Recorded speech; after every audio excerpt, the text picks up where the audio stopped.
So what's on an apartment LIM report? Well, first of all, LIM report stands for Land Information Memorandum, and I'm going to go through today showing you a bit of an example. So, what's we actually type in today? What is on an apartment? Okay. So if we're looking at that, you're going to have basically your rates. What are the rates you pay on that property to the council? You're going to have your water and your drainage. How is water used, and how is the drainage done on the plans, all that kind of thing. Then you're going to have your consents for the property, so for the complex. Now this goes back to when the consents were first put in to have it built. What had to be done? What had to be looked at? Now, was there flooding? Was it in a flooding zone? What was the zoning it was in? That kind of thing. And not just the consents for the whole complex, but also consents on the actual individual unit. For example, it may be a 2-bedroom, but it was a 1-bedroom, so it had to get consent, and this is after it was built. Or all kinds of modifications could have been done to the unit. And this is what will appear in the LIM report. So this is where you check to see actually what's on record for this actual unit is actually what's in place. I.e., is it being used commercially or is it being used residentially?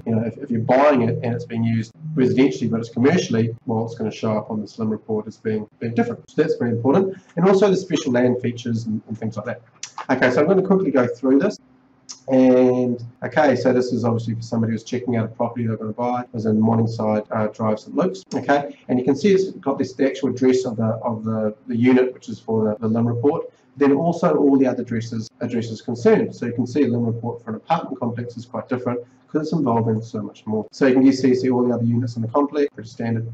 Okay, then as you go through this, it's going to go to the obligations. Here we can see here the financial, what you need to pay, which is the rates being here, property rates, etc. Previous year's rates, 1,308, total charges, etc., etc. Now then you're going down to water services. Okay, how is water charged? And here it's based on consumption, as in it's charged by the user, how much the user uses, and then you're charged accordingly. Drainage and water service plans, private drainage plans, and this would all have to have consent for when the actual complex was being built. So then you go into consents and permits that happen when they were actually building it. For example, what's good here is that you can see, okay, what consents have happened since it was built. You can see here that cladding was, a reclad had to come up. So obviously this complex had some weathertight issues, so that need to be investigated. Now, if you weren't aware of that, it's very good that that came up. So you can see in there, and it's also, it's obviously been tipped off by council. It's been improved for over 50 years. So that could be, if you knew about it, well that's a positive thing, because you know that the council at the moment, or the CCC, which is the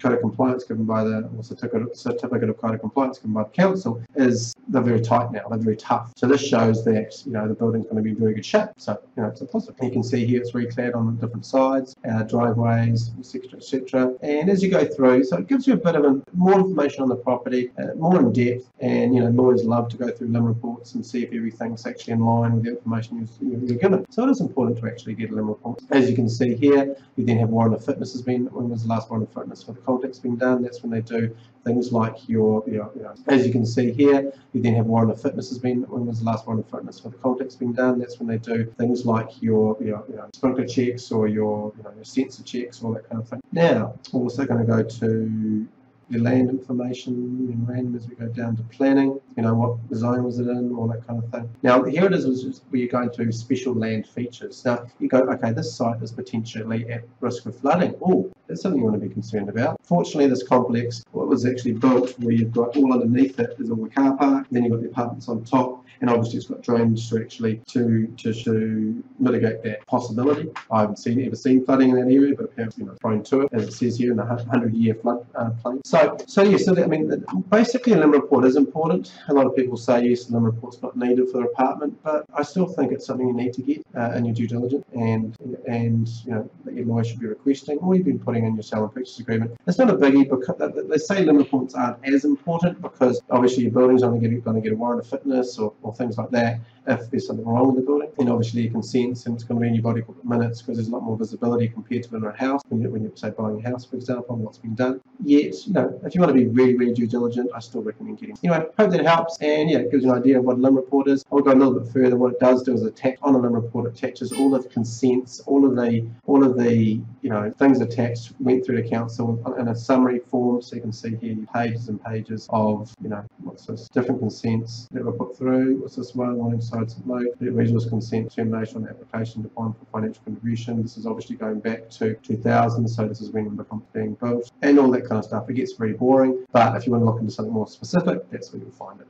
Okay, hope that helps. Andrew Moe, Apartment Specialist. Cheers.